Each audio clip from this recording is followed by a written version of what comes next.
কাৰ মই বিৰিঞ্চি কলিতাৰ ৱাইফ হয়। মই বহুত দুখ পাইছোঁ মানসিকভাৱে, মই বহুত ভাঙি পৰিছোঁ ছাৰ। মোক ইমান শাস্তি দিছে।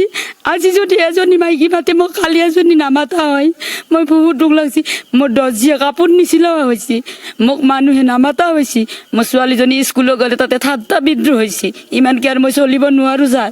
মই বহুত দুখত ভাঙি পৰিছোঁ। মোৰ মায়ে আছে, বাইদেউ আছে ওচৰত, সেইকাৰণে মই আছোঁ। কিন্তু মোৰ মানুহজনৰ লগত চালে মোৰ বহুত দুখ লাগে। আৰক্ষী কৈছে যে এজনে কৈছে যে তোমালোকৰ একো দোষ নাই, তোমালোকে কেছটো চলাই যোৱা, ধুনীয়াকৈ চলি যোৱা। বিহিত ব্যৱস্থা লোৱা নাই। বিহিত ব্যৱস্থা লোৱা নাই, বিহিত ব্যৱস্থা একোৱে লোৱা নাই। মীমাংসাৰ পথত একো যোৱা নাই। মানে আমাক ধৰক গ'লোঁ, যোৱাৰ লগতে এজনে কৈছে ধুনীয়াকৈ, এজনে ধুনীয়াকৈ আমাৰ পক্ষতে কৈ আছে। এজনে যিজন অচি ছাৰ হয়, অচি ছাৰে তাৰমানে কৈছে এইবিলাক মাৰধৰ কৰিছে নেকি তোমালোকক? আমি কৈছোঁ নাই কৰা, নাই কৰা যদি তোমালোকৰ একো নাই, এইবিলাক একো নাই, তোমালোক গুচি যাব পাৰা। এইটো কেছ নহয় বুলিয়ে কৈছে। এইটো কেছ অচি ছাৰে কৈছে, অচি ছাৰে কৈছে হয়, শুৱালকুছি বাথান থানাৰ অচি ছাৰে কৈছে। নামটো নাজানো, তেনেকৈ হয়তো সুধিল, তেখেতে কৈছে এইটো নহয়। মই তথাপি অনুৰোধ কৰিছোঁ, ছাৰ মাৰপিট কৰিলেহে কেছ চলে নেকি?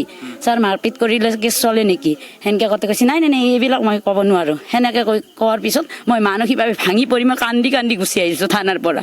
বাইদেউজনীও গৈছে মোৰ লগত আৰু দুজনীমান গৈছে। এইটো কেছ নহয় বুলি কৈছে। বিৰিঞ্চি কলিতা যিজন শিক্ষক, তেখেতে যিখিনি কথা কৈছে সঁচা কথা, একদম দুখ লগা। কাৰণ কেলৈ অকস্মাতে আহি তেওঁলোকে যেতিয়া বিৰিঞ্চি কলিতাক এনাউন্সমেণ্ট কৰিছে, এইখিনিমান পৰতে কৈছে বিৰিঞ্চি কলিতা আৰু অলিত কলিতা ইহঁত এঘৰীয়া হৈ থাকিব লাগিব। এতিয়া বিৰিঞ্চি কলিতা আছে হাই প্ৰেছাৰ, গতিকে সেইদিনা এনেকুৱা নাৰ্ভাছ হৈ গৈছে মানুহজনে, তাৰমানে কোনো একো কৰিব নোৱাৰা হৈ গৈছে। কাকো নামাতে, নাখায়, একো নকৰে। আমাৰ ভয় লাগি গৈছে তেতিয়া। এজন শিক্ষক তৎক্ষণাতে আমাৰ এইখিনিতে থিয়েটাৰ পাতিছিলোঁ আমি, থিয়েটাৰখনৰ উদ্বোধন কৰিব আহোঁতে তাৰমানে তেখেতক হেৰি কৰিছে। কিন্তু থিয়েটাৰত উদ্বোধন কৰিবৰ কাৰণে অকল শিলগুৰিয়ে নহয়, য'ৰে ত'ৰে মানুহ নিমন্ত্ৰণ কৰিব পাৰে। গতিকে সেইখিনিত বন্ধ কিয় কৰিলে আমাক? আৰু আমাৰ এইখিনিতে এখন ফিল্ড আছিল, ল'ৰা ছোৱালী বল খেলা, আজৰি সময়ত সিহঁতে খেলা ধূলা কৰে। আৰু সেই ফিল্ডখন সিহঁতে অকস্মাতে একো হেৰি নকৰে, কথা নাই বতৰা নাই। আমাৰ ফিল্ডখন আমাৰ মুখৰ আগেদি আপোনালোকে দিনত আহিলে গম পালেহেঁতেন।